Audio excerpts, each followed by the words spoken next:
Hello दोस्तों, कैसे हो आप सब। आशा करता हूँ कि आप सब ठीक होंगे।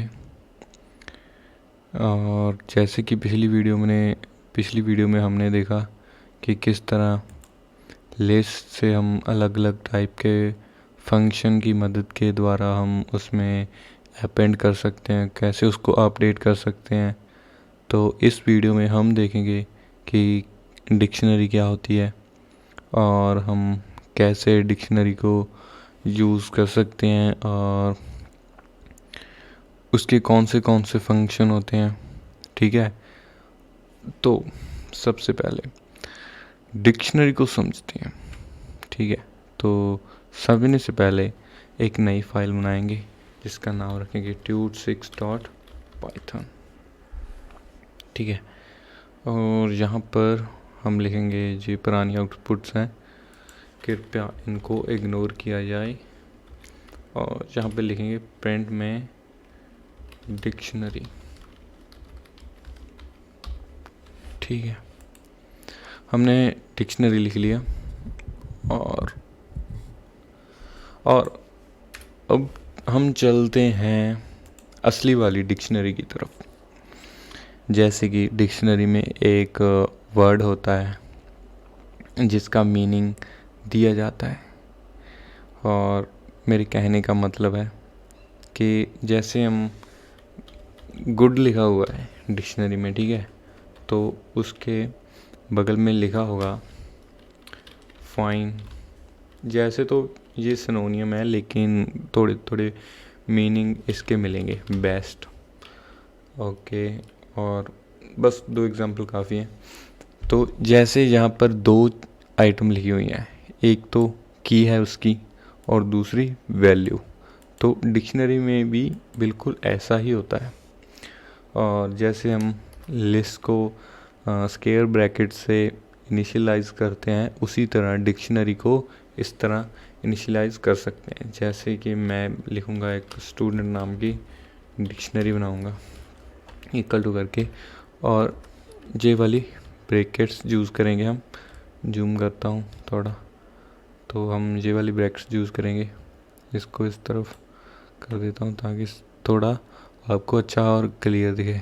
ठीक है, तो पहली होगी की को हम इस तरह लिख सकते हैं जैसे नेम, और उसके बाद ये हम कॉलन लगाकर तो इसकी वैल्यू देंगे। वैल्यू आप दे सकते हैं सुखनाम, और इसमें भी हम डिफरेंट टाइप के जो डेटा टाइप है ना, वो स्टोर कर सकते हैं।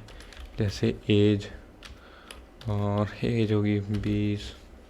ठीक है, ओके। तो इसी में हम एक चीज़ और लिखेंगे, जैसे कि लैंग्वेज कौन सी आती हैं। ठीक है, तो लैंग्वेज भाई हमें आती हैं। और एक बात और, जैसे कि इसमें मैंने स्ट्रिंग पास की, तो इसमें भी हम लिस्ट भी पास कर सकते हैं। ठीक है, लिस्ट में हम लिखेंगे पाइथन जावा C++।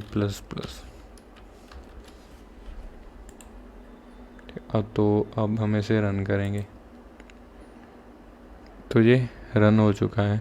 लेकिन हमने अभी स्टूडेंट को प्रिंट नहीं किया, तो प्रिंट करेंगे स्टूडेंट।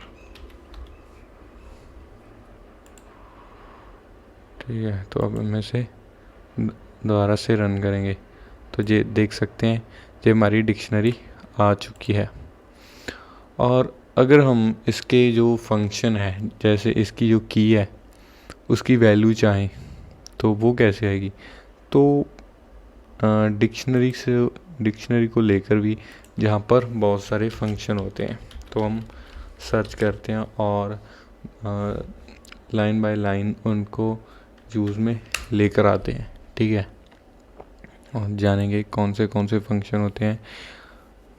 आप ऐसा नहीं है कि आप जो पाइथन के सभी फंक्शन याद कर लें। आप सिर्फ इतना जान लीजिए कि ये फंक्शन होते हैं और हम इनको यूज़ कर सकते हैं। ठीक है, अगर आप इंटरनेट से कभी भी इनका रट्टा मत लगाएं। आप इनको एक बस ये समझ लीजिए कि ये इस टाइप के फंक्शन होते हैं, आपको याद करने की बिल्कुल भी ज़रूरत नहीं है। ठीक है, तो यहाँ पे एक फंक्शन है जैसे कि नेम, हमने की देनी है जैसे कि हमने लिस्ट में किया था, और तो हमें उसकी जो वैल्यू है वो मिल जाएगी। ठीक है, एक्सेस यूजिंग की जैसे आप रीड कर सकते हैं, और गिट की मदद से भी आप जो उसकी वैल्यू है वो ले सकते हैं। जैसे कि मैं आपको करके बताता हूँ। अगर मान लीजिए कि मुझे अब एज चाहिए, ठीक है, तो मैं स्क्वायर ब्रैकेट्स लाऊंगा और जहाँ पे लिखूँगा एज, तो 20 प्रिंट होना चाहिए। तो देख सकते हैं अब यहाँ पे 20 प्रिंट हो गया। और यही हम गिट की मदद से भी कर सकते हैं। और अगर हम अपडेट करना चाहें इसको, तो बिल्कुल ही स्ट्रिंग की हो लिस्ट की तरह हम इसको अपडेट भी कर सकते हैं। जैसे कि अभी मैं क्या करूँगा, एज को अपडेट करूँगा। ठीक है, स्टूडेंट एक मिनट भाई, स्टूडेंट स्क्वायर ब्रैकेट से लिखेंगे हम वो की जिसको हम अपडेट करना चाहें। ठीक है, अब हम एज को भाई अपडेट करेंगे। 20 तो पहले थी, अब हम कितनी करें, 19 कर देते हैं। ठीक है, तो अब उसके बाद हम एज को प्रिंट करने वाले हैं। तो जहाँ पर देख लीजिए एज है वो 19 हो चुकी है। पूरी डिक्शनरी को प्रिंट करेंगे।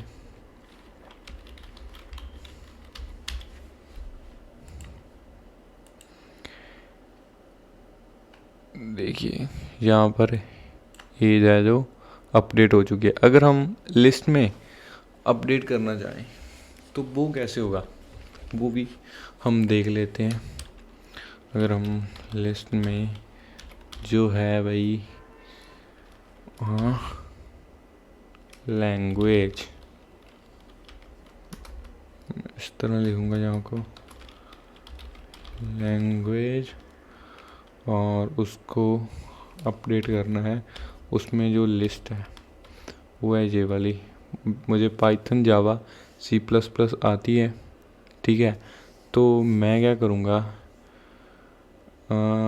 इसमें लिखूँगा, अब मैं इसमें अब कुछ भी लिख सकता हूँ। जैसे कि मुझे रूबी आती है, ठीक है, लेकिन पाइथन भी आती है भाई, जावास्क्रिप्ट